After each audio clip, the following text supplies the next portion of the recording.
Hey guys, what's up? I'm Erin and welcome back to the channel. More and more Americans are working longer, not always because they want to, but sometimes because they feel like they have to.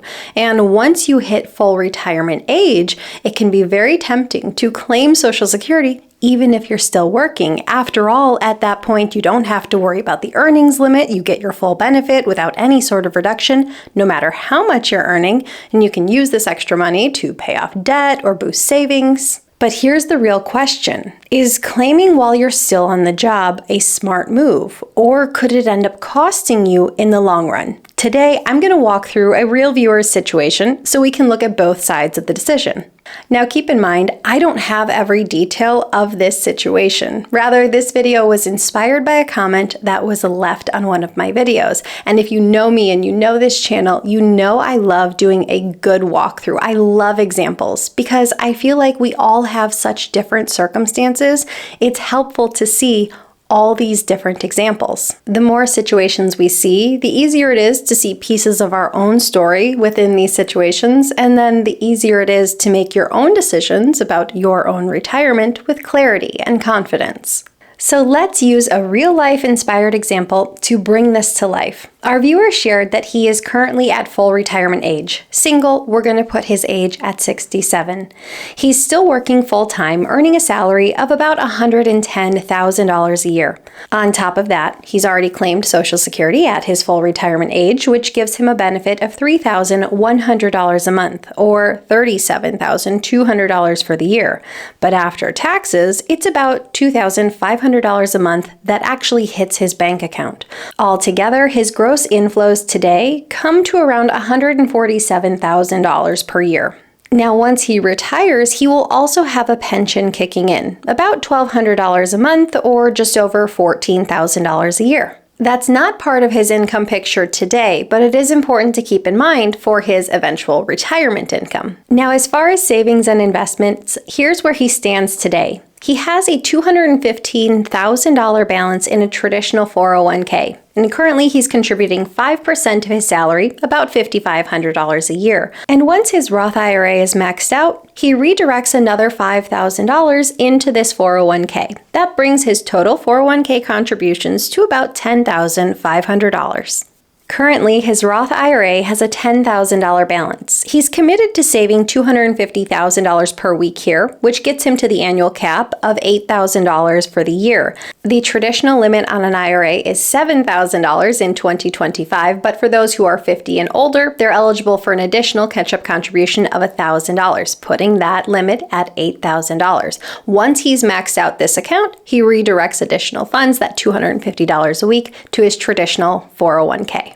So all in all, his annual savings is about $18,500 between these two accounts. Now, he admitted that these are fairly modest balances and that he got a really late start to saving and investing. So now he's trying to do what he can to catch up. He's also focusing on working these additional few years so he can pay down his debt and go into retirement completely debt-free. And honestly, that can be a really wise financial decision. Going into retirement completely debt-free will make it so that your guaranteed income streams, like Social Security and that pension that he has coming his way, will stretch much further. He will have much more breathing room within his budget without debt looming over his head. He's also doing what he can to use these few additional years at work to cushion his investments before launching into retirement. Right now, if he were to retire today, he'd have a total of about $225,000 in investments.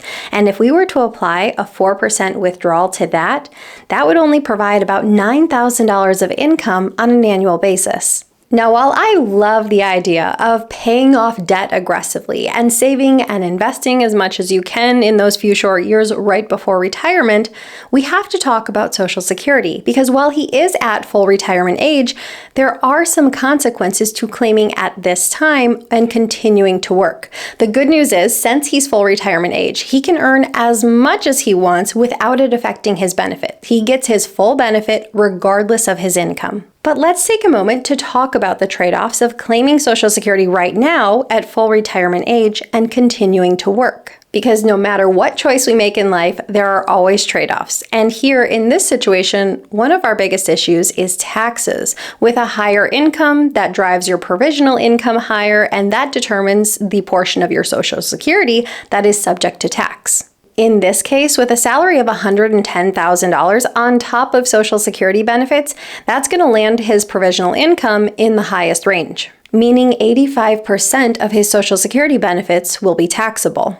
So essentially, he's giving a portion of his Social Security check right back to the government in the form of taxes. The second trade-off is what he's giving up by claiming now instead of waiting until age 70. Once you reach full retirement age, your benefit will grow by 8% per year until the age of 70. So his current benefit at full retirement age is $3,100 a month. If he had delayed, that benefit would increase by 24%. Here's the math. If your full retirement age benefit at 67 is $3,100 a month, if you were to wait, delayed credits increasing this benefit by 24% would be an additional payment of $744 per month. So at age 70, the benefit would have been $3,844 per month. On an annual basis, claiming at 67 looks like about $37,000 a year. Claiming at 70 is closer to $46,000 a year. By waiting until 70, he would have received an additional roughly $9,000 per year permanent benefit increase for life. Plus, he would get cost of living adjustments on top of that.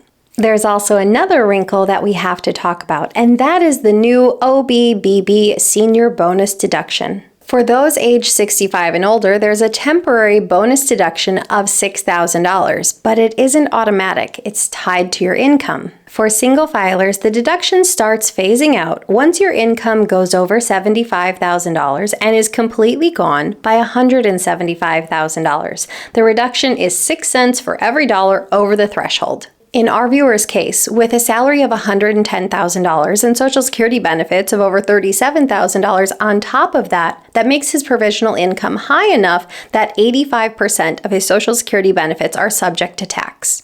After subtracting his pre-tax traditional 401k contributions, his income comes to around $131,000. That's well above the $75,000 threshold for this new bonus senior deduction, which means he loses more than half of the deduction. Instead of the full $6,000, now he gets to only keep about $2,600 of it. So it's not only that he's losing a larger portion of his Social Security to taxes because his income is higher while he continues to work, but he's also losing part of this valuable deduction because his income is higher. So here's what he's giving up by claiming at full retirement age while still working. He is receiving a smaller lifelong Social Security benefit. He claimed at 67, that's going to give him $3,100 a month. If he had waited till 70, his benefit would have been more than $3,800 a month. That's a permanent difference of roughly $9,000 a year that would be inflation adjusted as an income floor for life. Now, within this segment, it's also worth talking about the break-even point, because if you claim Social Security early, you receive smaller payments, but you receive them for a longer period of time. If you claim later, you receive a higher payment, but you receive it for a shorter period of time, and it takes some time before we get to the break-even point. By claiming now, he collects 36 additional months of payments before the age of 70, and it comes out to roughly $112,000. Waiting until 70 would have given him an additional $9,000 a year in benefits. Here, the break-even comes out to an additional 12.5 years, or around the age of 82 and a half. So would it really make sense to wait in that situation? Well, it depends on your circumstances. There's also more federal taxes during those working years. While he's working, earning an income of $110,000, 85% of his Social Security benefits are taxable. So ultimately, a little bit over $31,000 is added to his taxable income. Without Social Security, the highest tax bracket he works himself into would be the 22% bracket, and his total federal taxes owed would be just over $12,000. With Social Security included, the highest tax bracket he reaches is the 24% bracket, and his total federal taxes owed on an annual basis is just over $19,000. That's $7,000 more in federal taxes per year just because the portion of Social Security that's taxable. Over 3 years, that's over $21,000 lost to taxes. Also, we have a reduced Senior Bonus Deduction, the OBBB deduction. Based on his higher income, he loses a portion of this deduction and keeps only about $2,633 of it. So ultimately, it costs him additional roughly $740 in taxes per year. Over the course of 3 years, it's about $2,200. So what's the near-term trade-off? Claiming at 67, continuing to work instead of claiming at the age of 70. Well, there's an additional roughly $7,000 a year in taxes because of the Social Security benefit and lost phase-out of the OBBB bonus senior deduction. So ultimately, it's roughly an additional $23,000 in taxes. Also, there's the long-term cost of claiming Social Security early. You forfeit the 24% higher benefit, locking in roughly $9,000 every single year for life. But keep in mind that break-even point is around 82.5. So if you live longer, the benefit for total dollars received comes out ahead if you live longer than that. If you pass away before that, it makes more sense to claim early. Now let's fast forward to 70 because the short-term trade-offs are only one side of the equation. Here's what really matters. Where will he be at 70? What will his financial situation look like when he ultimately steps away from the workforce and he's living off his investments? Here's where we want to consider what his Social Security looks like and what his investments look like, as well as that pension. If he continues to contribute to his investment accounts over the next 3 years, that maximum amount, $8,000 into his Roth IRA and an additional $10,500 into his traditional 401k, ultimately, how his investments look will depend on how the market performs. So let's look at a range of possible outcomes. Now, all of these outcomes do assume positive returns. We assume a 3% rate of return, a 5% rate of return, and an aggressive 7% rate of return. Ultimately, this would land his investment balance somewhere between $300,000 to $335,000. So that's the investment base we're looking at before we start to look at his income streams. And with that said, let's look at his income profile in retirement. So once he steps away from the workforce and retires at the age of 70, remember he claimed Social Security at full retirement age of 67. So he locked in that benefit of $3,100 a month or $37,200 for the year. Also, once he retires, he'll receive that pension of $1,200 a month, or about $14,400 per year. We can also assume he'll start to make draws on his portfolio. We'll use the mid-range portfolio in this situation, the portfolio that received a rate of return of 5%. So let's say he has about $319,000 in investments. This would give him nearly $13,000 a year in income. So ultimately, once he steps away from the workforce, he'd be looking at an income of about $64,000 a year or about $5,300 a month.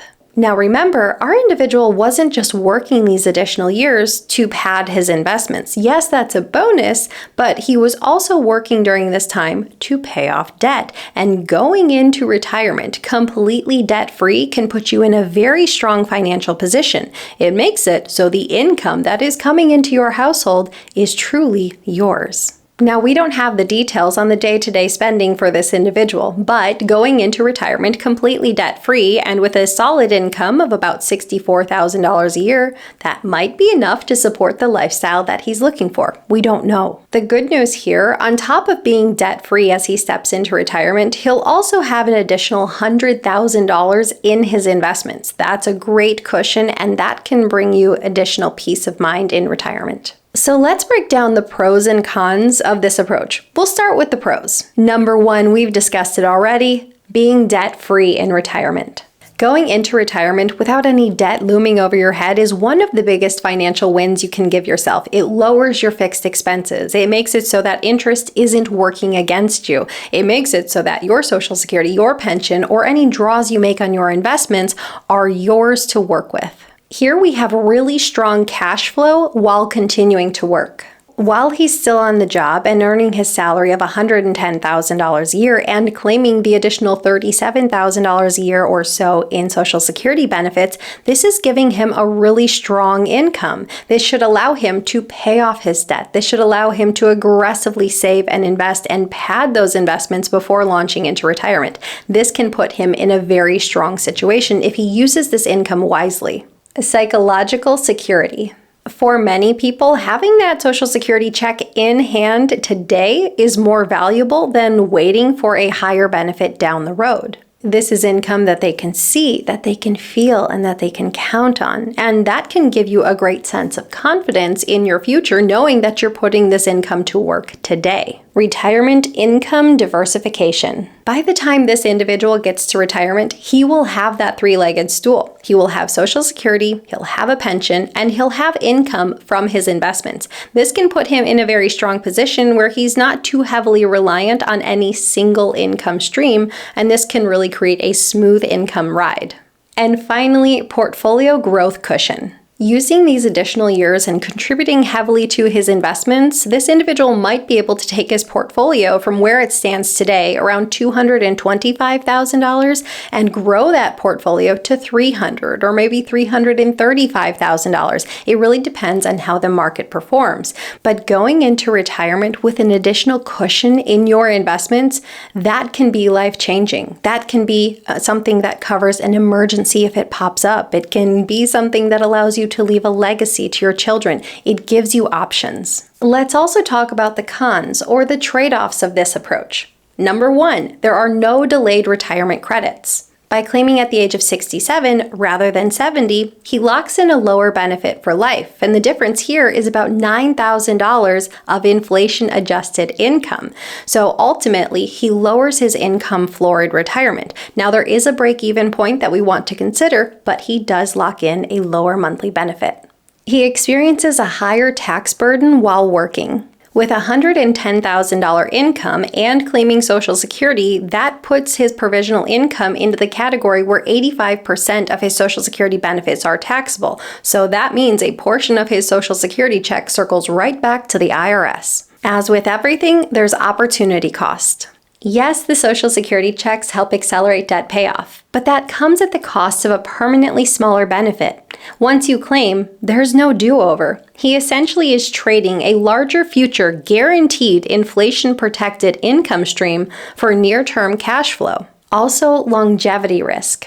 This is where trade-offs really matter. If this individual lives well into his 80s or into his 90s, that's going to have him leaning very heavily into his investment portfolio. And while he did grow his investments by working longer, his investments are only in that $320,000 range as he goes into retirement. This isn't a bottomless pit. And if he ends up in a situation where he needs long-term care, this could be quite the predicament, and this portfolio might not cover everything he needs. We also want to consider Medicare IRMAA exposure while working. There's also a Medicare wrinkle here. With a gross income of around $147,000, those higher earning years could trigger IRMAA, extra surcharges on Medicare Part B and Part D premiums. Now, if he's still working and covered by an employer-qualified plan, he wouldn't necessarily have to enroll in Medicare Part B right away. But once he does retire, he'll have to sign up for Medicare Part B, and that's when a 2-year look-back period kicks in. Here's what that means in practice. His income at 68 determines what his Medicare premiums will be at 70. His income at 69 determines what his Medicare premiums will be at 71. So even if his income sharply drops as he goes into retirement, he still may face an additional year or two of elevated Medicare premiums based on his income in the recent past. And if he qualifies for salary increases over these next couple years, this would only compound the issue. At the end of the day, this decision really comes down to priorities. By claiming Social Security at 67, he locks in steady income now that allows him to eliminate debt, boost his savings, and head into retirement with a clean slate. That's really powerful, and that can give him a really big psychological win, and it can feel really great to have that additional income coming in during your final working years. But the trade-off is real. By not waiting until 70 to claim, he locks in a lower benefit for life. He also faces higher taxes during his final working years, potential IRMAA surcharges down the road, and a reduced bonus senior deduction. So really there is a balancing act. If his top priority is peace of mind, the strategy of claiming at 67, paying off that debt, that's going to be the right approach.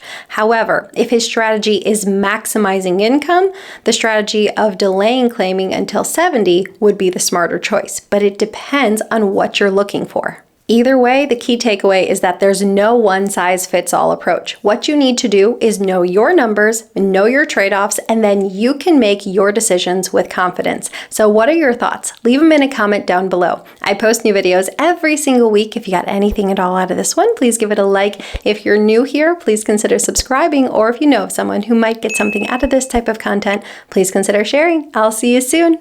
Bye.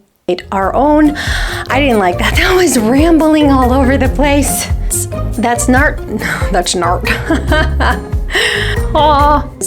Oh my goodness. Take a breath. Start again. Working and earning. Jeez, oh Pete. We got this. We do have this. Yes, that's a bonus. I just bit my tongue. Investments. What is wrong? I need this to stop. That's what he's saying. That sucked. Potential IRMAA surcharges. Jeez, oh Pete.